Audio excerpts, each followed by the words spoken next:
The glory of ancient Rome. Put aside the quiet, pale ruins typically found in museums.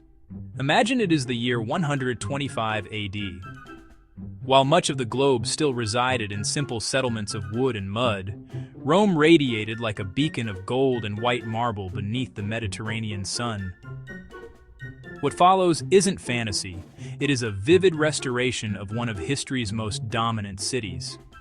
The phrase, "all roads lead to Rome," was a literal geographic fact, not just a metaphor. At the heart of the forum lay the Millenarium Aureum, the Golden Zero milestone. From this exact spot, 80,000 kilometers of paved highways stretched out, linking the Middle East all the way to Scotland. If the ancient world were a living organism, Rome was its beating heart. Never before had such a massive population gathered in a single location. Rome became the first metropolis to boast 1 million residents, an astonishing milestone that would not be repeated until Victorian London, nearly 2 millennia later. To support this massive populace, they conquered the forces of nature. As Emperor Augustus famously declared, he found a city of brick and transformed it into a city of marble. This was no exaggeration. Massive temples, grand public plazas, and sprawling basilicas made the idea of modern cities seem dull by comparison. Modern digital reconstructions reveal the true, vibrant colors, striking reds, deep blues, and brilliant gold adorning the statuary. It was a magnificent spectacle. Nepstern of authority. Stepping down into the Roman Forum, this was the epicenter where the destinies of entire empires were forged. Foreign monarchs traveled here merely to kiss the emperor's ring. Legendary tacticians and leaders like Cicero, Julius Caesar, and Augustus walked these very grounds. The atmosphere was thick with absolute authority. Look at the Senate House, the Curia. This unassuming building birthed the bedrock of modern jurisprudence. The concepts that no individual is above the law, that the accused deserve a defense, and the presumption of innocence. These foundational ideas were argued and drafted by toga-clad men on these marble steps. Looking toward the Capitoline Hill, the temple of Jupiter Optimus Maximus gleamed. Its solid gold roof was so radiant that travelers claimed they could spot Rome's reflection from miles away before even reaching the city limits. It stood as a striking testament to divine protection. During this period, the empire established the Pax Romana, an unprecedented era of Roman peace. A trader could journey from Syria all the way to Portugal safely, utilizing a single currency and a common language. By bringing wealth, trade, and stability to 3 continents, Rome pioneered globalization thousands of years before the modern era. At the center of this bustling empire was the tranquil temple of Vesta.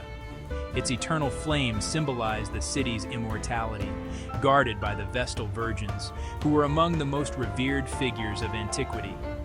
Even emperors would halt to let them pass, recognizing them as the spiritual soul of the city. Engineering a metropolis. To accommodate its massive population, Rome built upward. They designed insulae, multi-story buildings reaching 6 or 7 floors that served as the ancient blueprint for modern apartment complexes, creating dense urban canyons comparable to today's Manhattan. The streets offered goods from every corner of the known world: Baltic amber, African ivory, Indian spices, and Chinese silk. Trajan's Market, arguably history's earliest shopping mall, featured multi-level storefronts offering anything money could acquire. This prosperity was built on their road network. The Appian Way, constructed with precise layers of concrete, gravel, and stone, was so perfectly aligned that portions still serve as foundations for modern European highways today. These roads allowed Roman legions to march up to 40 kilometers a day. However, their crowning engineering achievements soared above the ground: the aqueducts. Rome essentially drank entire rivers. 11 massive aqueduct systems funneled pristine mountain water from up to 80 kilometers away, relying entirely on flawless mathematics and gravity. This continuous flow made Rome a city of fountains, providing free public drinking water on nearly every corner, a luxury unmatched anywhere else in the world. This surplus of water supplied the spectacular public baths, such as the Baths of Trajan. These were not mere washhouses, they were sprawling recreational complexes featuring libraries, gyms, art galleries, and heated pools. Even the poorest Roman citizen enjoyed luxuries that foreign kings could barely imagine. Spectacles of grandeur.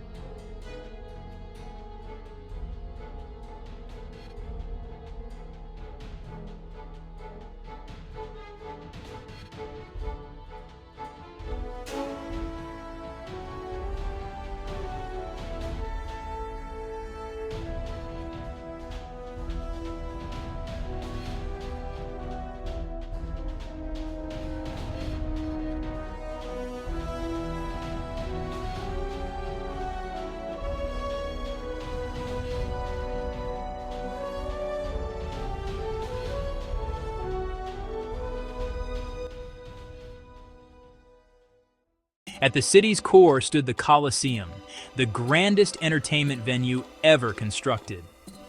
Covered in travertine marble and adorned with statues on every level, this architectural marvel could comfortably host up to 80,000 spectators. Crowd control. Their logistics were legendary, utilizing numbered ceramic tickets for specific gates, sectors, and seats, allowing the massive arena to be filled or emptied in minutes. The Velarium. To shield the audience from the sun, naval sailors operated the Velarium, a massive, retractable canvas roof deployed with absolute precision. The arena. Down in the arena, gladiators, the superstars of their day, showcased elite martial skills and bravery. The Romans also employed complex hydraulic lifts and trapdoors to instantly summon entire forests or exotic beasts into the arena, proving their absolute mastery over nature. Yet, if the Colosseum was grand, the Circus Maximus was staggering. It held over 150,000 people, a quarter of the city's population roaring together.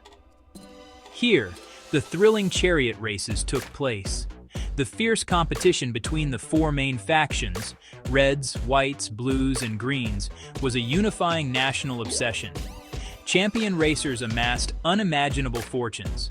The legendary Diocles earned the modern equivalent of over $15 billion. The track's central barrier, the Spina, featured Egyptian obelisks, sending a clear message. The sacred relics of conquered pharaohs were now mere decorations for Roman amusement, palaces, and permanence. Overlooking the circus, Maximus was the Palatine Hill, the root of the word palace. This exclusive district housed emperors like Augustus, Trajan, and Domitian in sprawling estates featuring hanging gardens, gold leaf ceilings, and rare marble. These estates utilized underfloor heating, hypocausts, in the winter, and cooling fountains in the summer. Protected by the elite, purple-cloaked Praetorian Guard, the rulers dined on silk couches while debating Latin literature and Greek philosophy. Why did these structures endure? The answer lies in Roman concrete. By mixing volcanic ash and lime, they created a material that actually grows stronger over time, particularly when exposed to water. While modern construction might last a century, Roman buildings defy the millennia. The ultimate showcase of this is the Pantheon. Built by Hadrian, it still boasts the world's largest unreinforced concrete dome. Its central opening, the oculus, acts as a divine sundial, making a visit to the temple a deeply spiritual, rather than just architectural experience. Rome was as much about intellect as it was about strength. The city was packed with libraries, and writers like Livy, Ovid, and Virgil laid the groundwork for Western literature. They developed advanced military medicine with surgical tools strikingly similar to modern ones. All of this was defended by the highly disciplined, heavily armored legions, who were as skilled at engineering as they were at combat. Rome's greatest innovation was the concept of citizenship. It united diverse cultures from the sands of the Sahara to Hadrian's Wall under one identity, transforming conquered enemies into proud Romans. As time progressed, Rome evolved into a Christian center. Basilicas became churches, and the Pantheon was consecrated. Even when the political capital shifted to Constantinople and barbarians eventually breached the gates, the idea of Rome survived. The invaders didn't want to destroy Rome, they wanted to be Rome. The legacy is everywhere today. The alphabet you use to read this text. Our 12-month calendar. The fundamental concepts of a republic and a senate. The concrete structures forming our modern cities.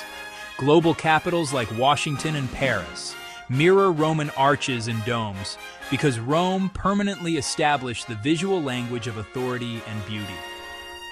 Foundational legal principles like habeas corpus and private property stem from the Forum.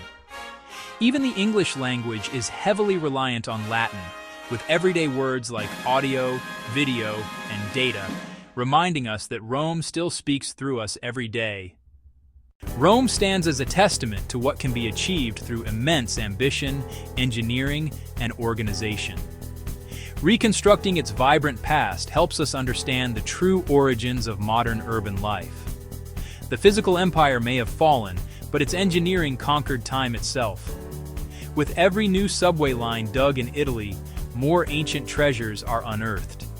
Rome had unmatched infrastructure and scale, though human ingenuity continued to shine globally, from the floating gardens of Babylon to the stunning island city of the Aztecs. To keep exploring these incredible journeys through time and to see other ancient wonders brought back to life, subscribe to the channel and leave a like.